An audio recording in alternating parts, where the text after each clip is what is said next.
5月10日，一场关乎中美经济命运的秘密谈判在瑞士悄然展开，没有红毯，没有联合声明，连新闻发布会都取消了，只有8小时的沉默。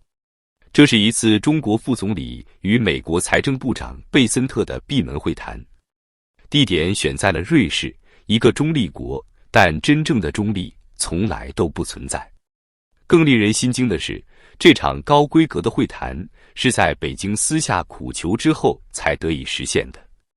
北京嘴上说是应美方请求，实情却是早在4月2日，川普宣布145%惩罚性关税后，中国商务部长就低声下气地找上了美国的商务部长卢特尼克，却被拒之门外。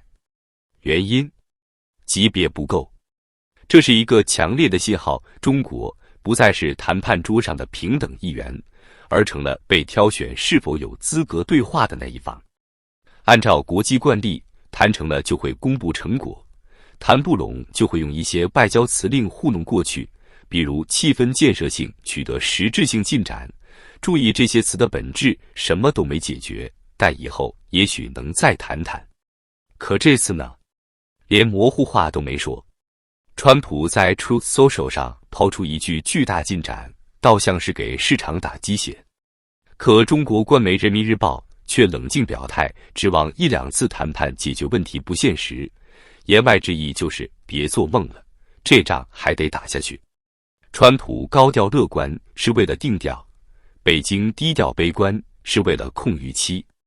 这不是外交，这是心理战。中国急了，不是因为关税高，而是因为撑不住了。先来看看这145%的关税，简直就是精准打击中国制造业的重锤。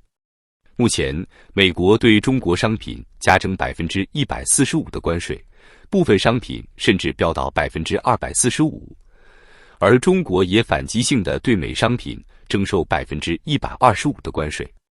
但说句难听的，中国打不起这场仗。4月，中国制造业新出口订单指数暴跌至 44.7%， 较3月下降 4.3个百分点，远低于荣枯线 50%。这是出口产业链血淋淋的现状。与此同时，中国服务业 PMI 也降至 50.7， 为7个月最低。更惨的是 PPI 4月同比下跌 2.7%， 比3月的星号 2.5 百分号星号还惨。这说明什么？说明中国的工业产品卖不出去，工厂只能不断降价，利润被一刀刀削去。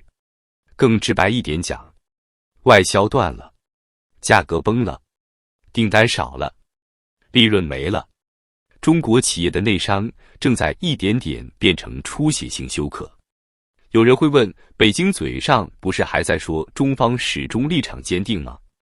但你看会谈地点就明白了，原定美瑞之间的双边会晤突然多了个中国。美国本来就在瑞士有事，北京硬是插队上桌，这不是平等磋商，而是急着要进场，哪怕只做边角。为何急？因为撑不住了。这不是媒体猜测，而是路透社点名爆料，中国官员已经在私下担心被美国贸易伙伴孤立，更害怕本国企业撑不到年底，尤其是制造业。根据国家统计局的数据，截至2025年4月，中国制造业中小企业信贷违约率飙升至 7.6%， 创下近10年新高。广东、浙江、江苏的出口型工厂裁员潮一波接一波。有东莞老板直言，订单少了80%，3个月不开张，只能靠卖场维持。如果说过去10年，中国还能在外贸顺风中艰难前行，那2025年这场关税风暴，无异于最后一击重拳，将中国出口的几辆击得粉碎。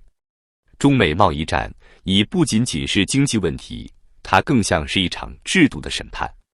当一个国家依赖出口拉动 GDP， 依赖补贴撑起巨头，却又无法兑现承诺，无法与规则接轨，这样的体制最终会被市场集体抛弃。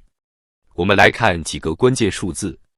根据中国海关总署4月数据，中国出口总值同比下降 5.6%， 其中对美出口下跌幅度更是高达 12.3%。以广东为例，这个曾经中国制造的龙头省份，对美出口下降 15.4%， 深圳一地出口订单缩水 20% 以上，玩具、家电、服装类企业大量裁员，出现停工潮。同时，反映制造业景气程度的财新制造业 PMI 连续3个月徘徊在收缩区间，4月份更是跌破荣枯线至 49.5， 而物流业景气指数也跌至 48.3， 显示市场整体需求严重不足。一个东莞外贸老板在接受港媒采访时透露，他的工厂去年出口订单缩水 70%， 今年初以来更是几乎颗粒无收。以前是挑客户，现在是拼命找客户，主动降价还没人要。他说，员工已经从600人裁到只剩100人。而关税战导致的不只是出口业塌方，更是全面的链式崩溃。从企业到银行，再到地方政府，每一环都像是被高压线电了一样抽搐。中国央行发布的金融机构贷款投向报告显示，今年一季度中小企业贷款不良率同比上升了 0.6个百分点，已逼近 3% 的警戒线。而与外贸挂钩较多的沿海银行，如浙商银行、宁波银行的不良贷款余额更是在2个月内增加了超过30亿元人民币。地方政府更是苦不堪言，出口退税锐减，外资撤离，项目搁置，导致土地财政快速干涸。第一财经披露，仅广东省4月土地出让收入同比下降 42%， 而地方债务却在迅速膨胀。据中诚信国际估算，截至2025年一季度，全国地方隐性债务总额已突破74万亿元，创历史新高。经济3驾马车中的投资、消费、出口，中国只剩下投资这一条腿还在勉强撑着，而这条腿靠的是印钱搞基建，靠的是挖坑埋沙。而出口它了，不只是经济下滑那么简单，它是一场社会性灾难。出口业崩盘背后，是中国的工人群体在遭殃，是无数中小微企业在灭顶，是一整个阶层的悬崖式陨落。以服装代工厂为例，浙江、福建、江苏几地原本以出口为主的企业出现倒闭潮。根据中国经济周刊统计，2025年前4个月，全国服装出口企业注销数量达到8300家，创下10年新高。不仅是工厂老板失血，打工人也在流泪。沿海地区出现大量返乡潮。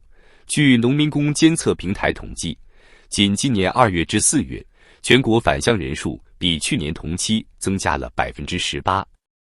而返乡之后能找到的，只是收入微薄、无保障的临时工作。不仅是底层苦，中产也难逃劫难。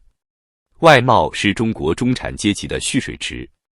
珠三角和长三角聚集的大量中小型出口企业主、外贸经理、物流负责人，本来撑起了整个城市的消费力，而如今他们大多处于负增长状态。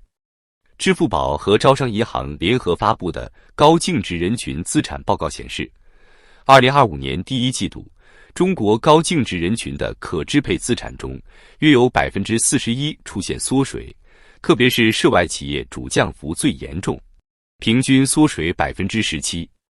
这是怎样的一种恐慌？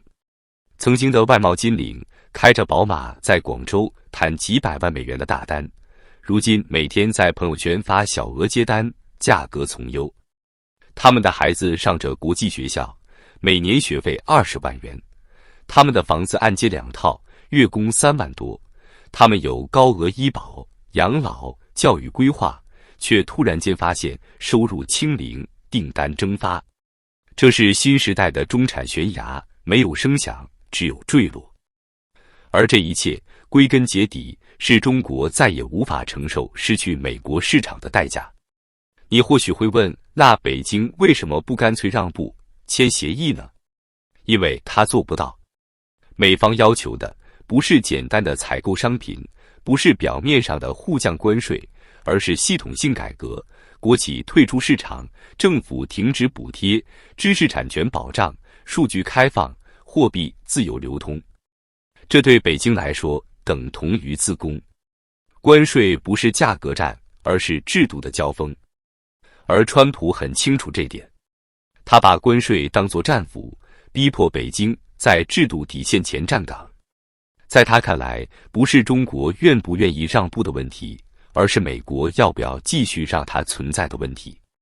从这一点来看，未来的中美关系只会越来越冷峻。所谓谈判，只是观察对方出血多少的试探。别指望一次会面能改变什么，除非北京改变自己，否则接下来可能是更剧烈的脱钩，更猛烈的制裁。当全球供应链重新布局，当美国联手日韩印度搞去中国化，中国就像是一艘巨轮，被时代海浪推向孤岛。中美的会谈或许还会继续，新闻稿也许还会充满建设性，但在中国产业工人失业、企业家破产、中产阶级掉队的这片废墟之上，真实的图景已经显现。这是一个没有选择的中国，被制度锁死，被债务捆绑，被市场抛弃。